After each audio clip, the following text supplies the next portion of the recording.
Overwatch was supposed to save Blizzard. We had so much to prove. We wanted to show everybody that, we're not failures. We can make a game. It's so smooth, it's so fresh, it's so dynamic, it's so responsive. It's just absolutely ridiculous on every level. I mean, it is my favorite game. Let's get high, Brooklyn. Let's get high.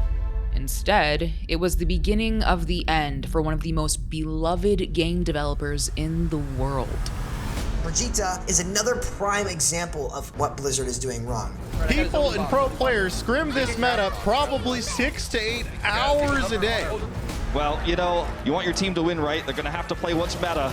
At a certain point, I'm like, what the hell do you people want? It is not fun. It is not skill. This is so bad. There are these moments of regret that you have as a game developer. There was no hope. There was no communication, zero at all.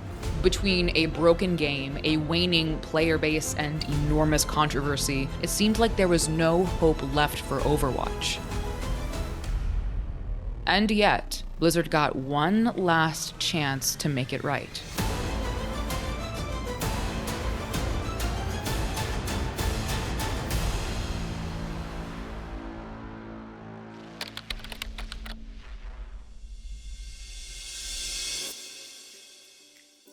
Blizzard used to be one of the most beloved game developers in the world. They pioneered real-time strategy games, MMOs, and action RPGs, building a massive fan base with some of the biggest games out there. And in 2007, they began to expand their empire, starting development on a new MMO codenamed Titan. But by 2014, after running into problems during development, Blizzard scrapped Titan entirely. Blizzard still needed something new, though, and a handful of Titan devs were called on to design Blizzard's next big IP. What they came up with was Overwatch. Drawing from the MOBAs Blizzard helped inspire and the success of Valve's Team Fortress 2, Project Titan was already a class-based shooter. But Overwatch sharpened the concept. The team used assets from Titan to put together their pitch to Blizzard executives, getting the green light to launch Blizzard's first new IP since 1998. And it's been, I think, not even a year at that point that, we came off a canceled project and we had so much to prove. We wanted to show everybody that, we're not failures. We can make a game. The game was actually fun, and you can kind of see Temple of Anubis is really taking shape now in terms of level design. And then we were really proud. This is just 24 days later. You can see the progress that was made. And the whole time here, the UI is evolving. The game mode is starting to work. Like, we actually have capture points that you can stand on. And at BlizzCon 2014, Overwatch was finally revealed to the world. The wait ends right now. Overwatch. Soldiers, scientists, adventurers. Overwatch was everything Blizzard fans wanted and seemed like a chance to bring in new players as well. Between the incredible cinematic trailer and the unique gameplay, it really felt like Blizzard had a hit that could reach the casual audience too, which is something Blizzard really needed. At the time, Blizzard games were beginning to face what would become a massive decline. World of Warcraft was bleeding subscribers, Diablo's fanbase was dwindling after the disastrous Diablo 3 launch, and StarCraft had all but collapsed as an esport, taking its large competitive community with it. Heroes of the Storm came out in 2015, but Blizzard's attempt to take back MOBAs did not pay off. The game just never found a large enough audience to compete. So, all of Blizzard's hopes laid with Overwatch. A beloved WoW designer, Jeff Kaplan, was leading the charge for Overwatch's development. He quickly became the face of the game, reassuring Blizzard's diehards. And in an effort to appeal to a wider audience beyond that, Blizzard released highly produced animated shorts about each hero to help tell their story before Overwatch launched. So by the time the open beta hit in 2016, everyone was primed to fall in love with the game. And that is exactly what happened. We're all excited. Super excited, would you say? I'm kind of super depressed as well because I'm not playing Overwatch right now. It's so smooth, it's so fresh, it's so dynamic, it's so responsive. It's just absolutely ridiculous on every level. I mean, it is my favorite game. Once I got a lobby of friends together, I had a superb time. If you play this game with friends who are willing to work together, play as support or tank classes, and have fun at the same time, you're going to really enjoy this game. 9.7 million players turned up to try Overwatch over the span of 4 days. And when the game officially launched a couple of weeks later, that hype continued. Overwatch was an instant hit, and it wasn't hard to see why. The game was a breath of fresh air in the FPS space, combining powerful and fun MOBA-style abilities with fast-paced, head-clicking action. The characters all felt distinct, each with their own style that made them stand out and easy to love. Not to mention the fact that those cinematics Blizzard released in the months leading up to the launch helped people get attached to the cast before they even got to play the game. And perhaps most importantly, Overwatch's unique game modes forced players to work together. Overwatch launched specifically without the team deathmatch mode, so common in other shooters. The game proudly demanded players learn teamwork and communication to succeed. Oh, Kevin! Oh, beautiful. It was something truly unique. Okay, so you gotta put sentries in here, and a sentry there, and a sentry there, and just cover the whole f***ing thing in sentries. They're not gonna come in here. They are. How are they gonna come in here? Oh my god, they killed him! They killed her! Yeah, someone's here.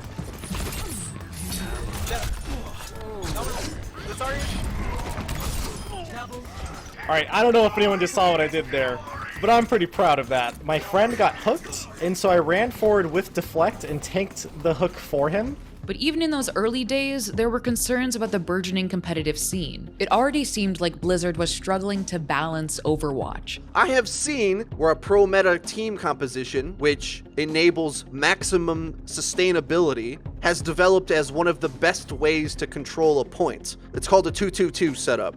It has 2 Winstons, 2 Tracers, and 2 Lucios. And at one point, one of the control games, which is the gameplay you're watching in the background, both teams were running the same one. And if players ever found themselves in a sudden death situation, a coin flip decided who got to start on offense and essentially win the game, which of course, nobody liked. Blizzard started fixing some of the more glaring issues with the competitive game mode though, and Overwatch's esports scene began to grow. Divit coming back in with the Pharah. Zumba goes down fairly soon, but there's a Primal Rage for Miro. You gotta get away from that monkey. Wow, 2 mid-air hits, 3 mid-air hits. See ya! Oh, he gets he's back! Upper goes down in this push. Probably going to get stalled out. Oh, a 5-man Earth Shatter, though. They're going to give the nano boost. Kaiser! He gets 2! The Eye of the Kaiser! Okay, they're going to try and take the high ground up. Yeah. They're going to boost on top of the high ground? What is this? What is this? I love you, What Meta is this? Athena. Meta Athena coming down. Lutakai has no idea they're coming from this angle. It was starting to look like Blizzard had the next great esport on their hands, until it all came crumbling down. We designed Overwatch from the ground up to excel as a competitive game. We're looking for the top players in the world and the team owners who will form the Overwatch League. There will be regular schedules, professional contracts, free agency, baseline minimum salaries and benefits, providing more stability for teams and players. In November 2016, just a few months after Overwatch launched, Blizzard announced the Overwatch League. And while people were immediately excited for the possibilities, the decision to franchise before the scene really picked up marked the beginning of a difficult era for Overwatch esports. Smaller orgs, many of which had helped grow the scene, were unable to afford the reported $20 million price tag for a spot in the league and were pushed out of the game. Meanwhile, the Overwatch League might have featured some of the game's biggest, brightest talent, sure, but it had so much money being thrown around, it was difficult to justify. These guys are getting paid to do this. The league minimum is 50 grand a year? Yes. And how high does it go potentially? So there currently isn't a salary cap. So the scale is as good as, and is, to me, demand of the players.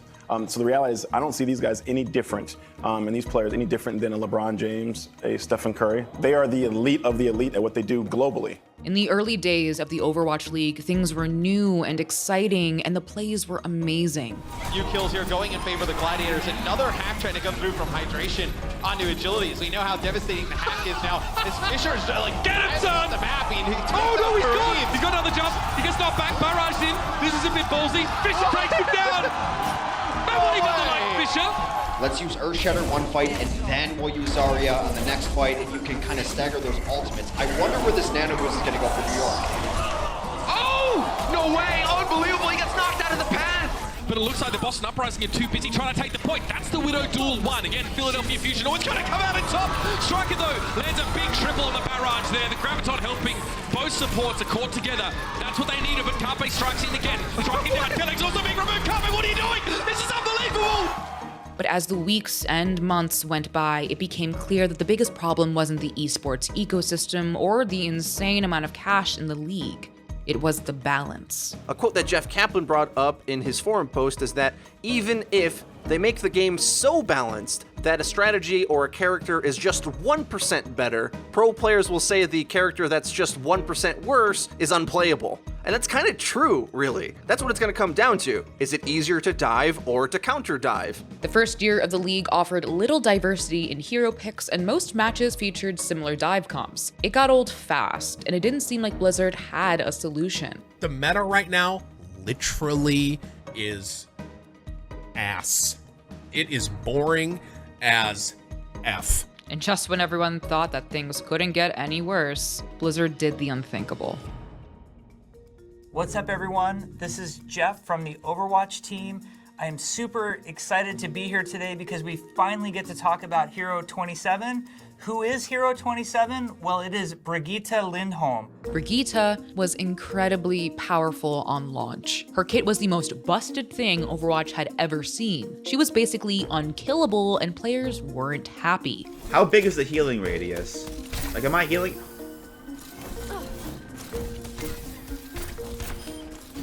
Oh, no, dude. Now Mickey has a rally. If he can stay alive, doing lots of damage, giving his team a good amount of healing as well. Getting a little bit low, needs to be careful here. Wow, he's got the rally off. They actually kept him alive. Brigitte is another prime example of what is going wrong with this game and what Blizzard is doing wrong. If you look at the way she supports, she adds additional health to characters, which is also a major problem. Every hero has a certain health meter for a reason, right?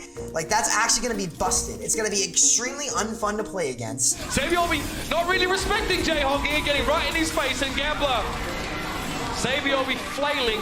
Brigitte's release marked the start of Overwatch's worst ever meta. Goats, a comp where teams would pick 3 support heroes and 3 tank heroes without a single damage-dealing hero, dominated the game for nearly a year because, once again, Blizzard refused to listen to the community. This meta led to long, confusing games that demanded a ton of skill, but were awful to watch. We do see the Outlaws are going to pull out Dante's Tracer. This has been some of the things that Outlaws fans have been waiting for, is a good Tracer player on Houston. It's Jake on the far. This combo's worked well for them before, but as soon as they see the defensive setup, they will just simply swap it away. Crucial time lost here for the Outlaws. Just letting the fans give their, the fans here in the studio give their opinion. Well, you know, you want your team to win, right? They're going to have to play what's meta. Players who had made a name for themselves for their incredible aim were forced off of the damage roll or were stuck warming the bench. Overwatch became the first competitive first-person shooter where shooting didn't matter. Blizzard made an attempt to kill goats, even adding a hero designed to counter the meta, but nothing changed. Blizzard continued to ignore basically any and all feedback from their player base, and the game felt terrible. Chat, I cannot imagine what it's like to be a pro player right now. Chat, I want you to think of this, okay? People and pro players scrim this meta probably 6 to 8 hours a day. And it wasn't just the game's pro scene that was affected. Even some of the casual community was beginning to walk away from Overwatch, in part because the game's story content was also lacking. In an effort to win back the core fans, Blizzard introduced role queue, forcing each team to have 2 heroes from each role and to lock in those roles before a match started. Thank God 2-2-2 is happening. The game has seen so many different unique things, but I think it's time to settle down and sort of find like a standardized way to play the game. I get to play DPS again, woo! But since DPS remained the most popular role outside the pro scene, many players were forced to sit through ridiculous wait times just to play the game. Elon Musk is going to get us to Mars by the time this queue pops. Meanwhile, the 2-2-2 role lock failed to encourage diversity at the pro level. I've seen people say, well, Goats is dead, and now it's just double sniper, and that's going to be terrible. Or, oh, now everybody's just going to play McCree. And at a certain point, I'm like, what the hell do you people want? The game devolved into shooting at shields, and players were once again left frustrated over the fact that, years later, Overwatch still wasn't a game about shooting their enemies. Simply put, Overwatch just wasn't fun. So, in other words, you don't want them to eat all the ults in the game like D.Va. No. Okay. Yeah. Makes sense. There are these moments of regret that you have as a game developer, and perhaps eating everybody's ult is one of those. Meanwhile, Blizzard's decision to sign an exclusive streaming deal with YouTube decimated the Overwatch League's viewership. Between the miserable games and the declining audience, the multi-million-dollar league began to look less and less like a viable career path. Here you go. You ready? CSGO. Many maps, few balance changes. One map, many balance changes. Right? Now we get to Overwatch. Many balance changes, many maps. It makes Overwatch a big pain in the ass to figure out after balance changes, because after every single balance change that occurs, it changes it on every single map, and the entire map metas change. And while Overwatch was supposed to save the company, in most people's eyes, the game was dead and Blizzard was over. And yet, perhaps there was still something left to salvage. Monsieur, does this mean Overwatch is back? Yes. Yes, we are. In November 2019, Blizzard announced Overwatch 2, promising to repair the competitive mode and give casual players more PvE content. But as the years rolled by and more information came to light, there was one huge decision that left some members of the community confused. Overwatch 2 will be played with 2 teams of 5 players. Holy shit! Because people, I think people are worried as well about feels good to hold the trigger down. They're worried about with DPS being so strong. They're worried about it being pretty bad for support. Because normally you have like an off tank to peel for you. Yeah. You think 5v5 is the solution? How about you balance your game instead next time? And while some believed it would lead to better gameplay, the switch to 5v5 forced every pro team and stack of friends to ditch one of their players. And since the game was announced 3 years before release, the final years of Overwatch 1 felt hollow. From 2020 on, Blizzard hadn't added any new heroes, maps, or basically any new content to the game, aside from a deathmatch map that nobody asked for. But although they had already given up on Overwatch 1, the pro scene continued to give us some of the game's greatest plays. Everyone is weak. EQO with the blade, pulls it through, builds it up. Will it be enough? 1 kill, 2 kill. Are you kidding me? EQO now finds it with the third. And now it is overtime. Exy moving over to the Tracer to try and deny, but EQO!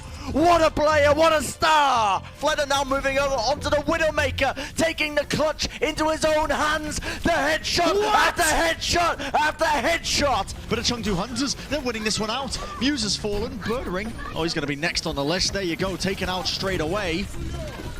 It's going to be desperation now for the Gladiators. Shu's turning it with his Ant Matrix. With the Ant Matrix from the back. Jimbo's been taken out. I don't believe that. Despite all these incredible moments, Overwatch continued to suffer. Casual fans abandoned the game, finding it hard to care about something that was on its way out. They just kept making the same mistakes over and over and breaking the game even further. Maybe this is gonna be a hot take.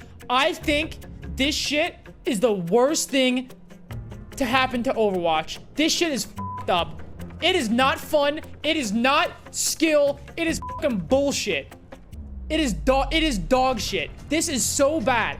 I don't know, because people are gonna say, oh, what about Brig Release? Or what about fucking goats? Or no, this is so bad. There was no lights in that tunnel. Like that tunnel was pitch black. We were doing more than fumble in the dark. We were running into walls. Like it was just double shield. There was no hope. There was no communication, zero, nothing at all.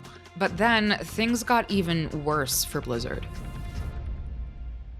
Throughout the summer of 2021, reports came out about women in the company being mistreated at basically every level. Fans had to reckon with knowing that some of their favorite games were made amidst these disturbing allegations. Jesse McCree, who an OG hero, McCree, was named after, was also accused of sexual harassment, leading Blizzard to rename the character. And just before this mess came to light, the face of Overwatch, Jeff Kaplan, left Blizzard, leaving players unsure what to expect from Overwatch 2. Between fans being sick of the original game, competition from other titles like Valorant scooping up Overwatch's casual audience and former stars, and the world being disgusted by Blizzard, there were few who had high hopes for the new game.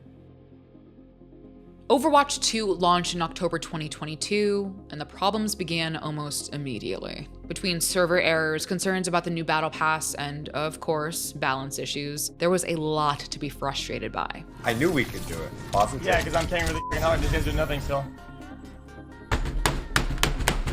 But at the same time, there was a lot to love, too. Players who were able to find their way into a match found that Overwatch 2 was better than the original. The switch to 5v5 paid off with faster, more dynamic games. People had hope for the future of Overwatch for the first time in years. There's no doubt in my mind that what we have now is better than what we had then. Like, there's no doubt in my mind. And even when I'm super frustrated, when I'm super angry, when I'm tilted, I'm like, I can't believe these players I'm getting. I can't believe these games I'm getting. Even then, you still got to stop and reflect. No, well, at least it isn't, Overwatch 1 double shield. But still, I don't think there's another game that takes my heart, that makes me like addicted the way Overwatch does, that makes me want to keep coming back the next day. Still, the game felt rushed, launching with relatively bare-bones content and without the promised PvE mode. To some, Overwatch 2 is the same poorly managed game that they gave up on years ago, but with some small tweaks. To others, it's the first step towards redeeming a game that was supposed to change everything. The original launch back in 2016 held so much promise, with casual players lining up to get to know the game's lovable heroes, and pro players showing us incredible things on stage. But Blizzard has never managed to deliver on that promise.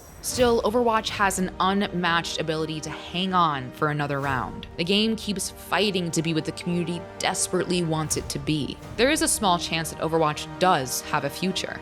After all, the world could always use more heroes.